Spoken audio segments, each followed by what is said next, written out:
In this video, I'm going to show you how to tune and intonate your guitar with the Headrush MX5.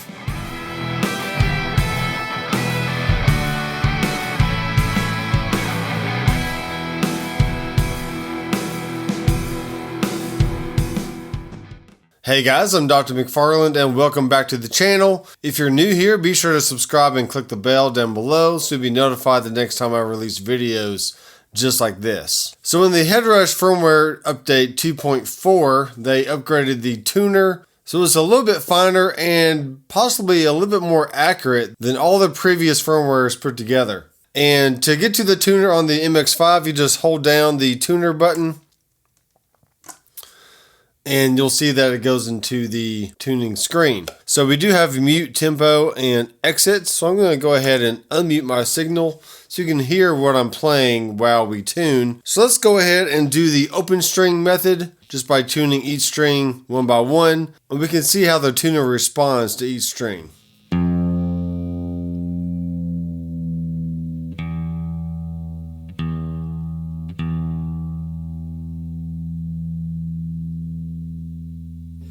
Now a little tip is if you go below the note and then tune up to pitch, your string tends to stay in tune longer than if you were to just tune down to the pitch.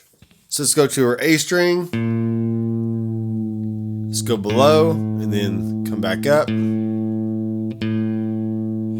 Okay, here's D.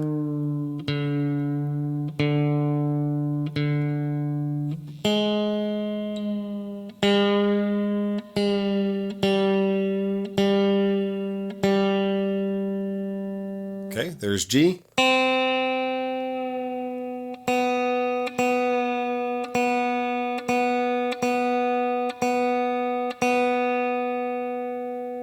There's B. It's good. And here's the E string.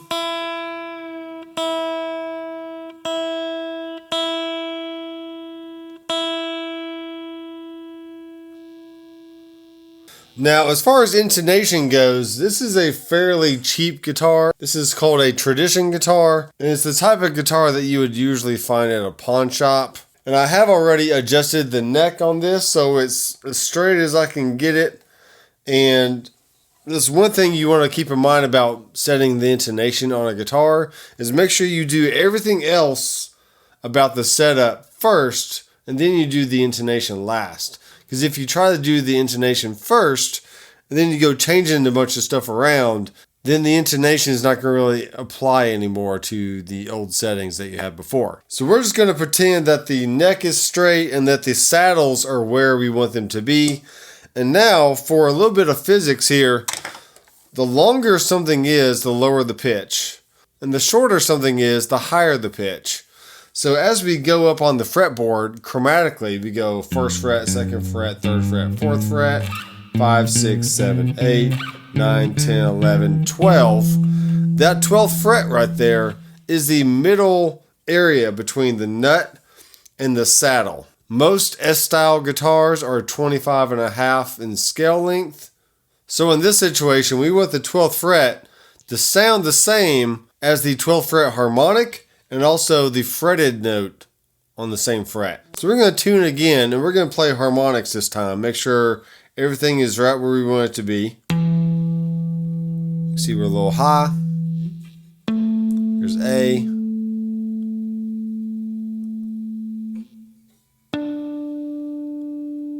D.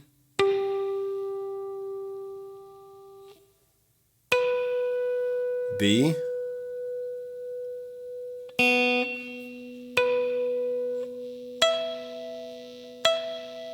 How to do a harmonic real fast is you simply place your finger over the fret, not behind the fret, but over the fret, and just barely touch the string and then pluck that string. And it makes a harmonic.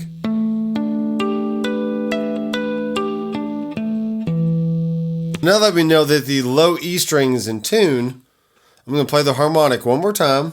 And now I'm going to fret the 12th fret. We can see that it is drastically sharp. So going back to our physics, if this is the length of our string, and then the 12th fret is the center of that string, we want the distance between the nut and the 12th fret to be the same distance as the 12th fret to the saddle. So how we're going to do that is, if the note is sharp, that means it's too short and we need to lengthen it.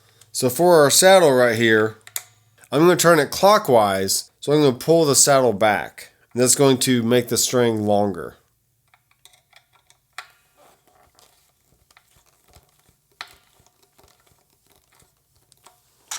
Okay, now look what happens when I retune it. That also made the pitch go up. And then do the harmonic. And 12th fret.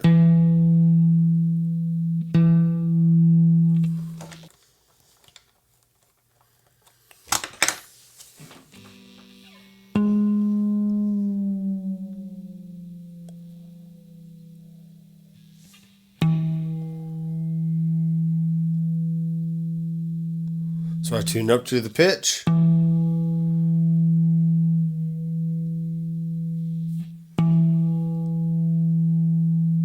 then play the fretted note at the 12th fret.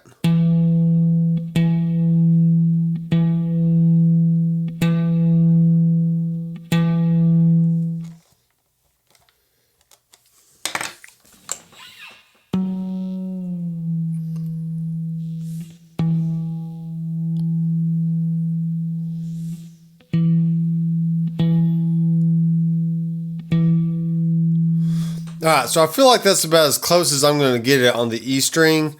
You can see here that the saddle is pretty far back, and I don't have a lot of wiggle room to bring that back even farther. So let's just try to get the rest of these in a similar range. So here's A.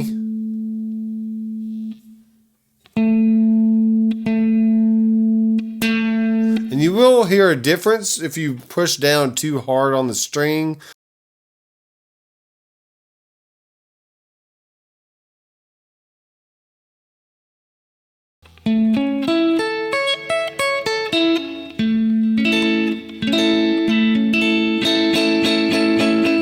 Alright, so I feel like that's pretty good. Let's go ahead and tune one more time, and then we'll do some chord tests here.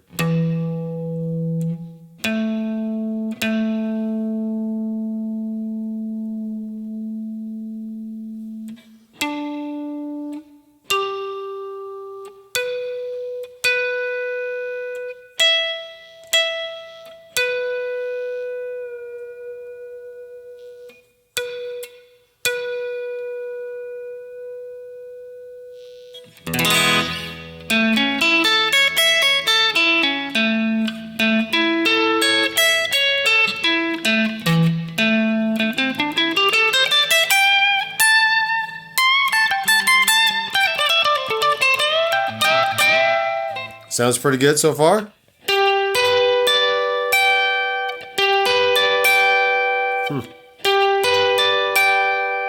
Not bad.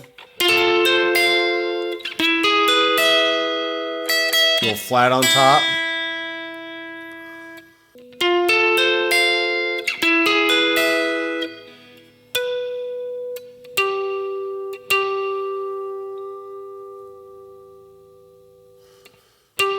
And these strings have not been changed in a while, so that is going to affect the overall intonation of the instrument.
Not too bad.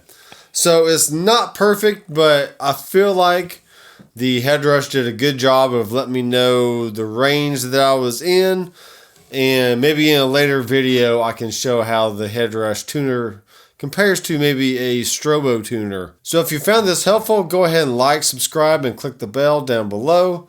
And if you're interested in learning more about the Headrush, then I have a Headrush bundle on my website where you can get rigs and videos on every single amp, effect, cab, and microphone in these units. And it's a great way to take your knowledge of signal flow and amplifiers to another level. And until next time, I'm Dr. Mcfarland, and I will see you in the next video. Keep rocking.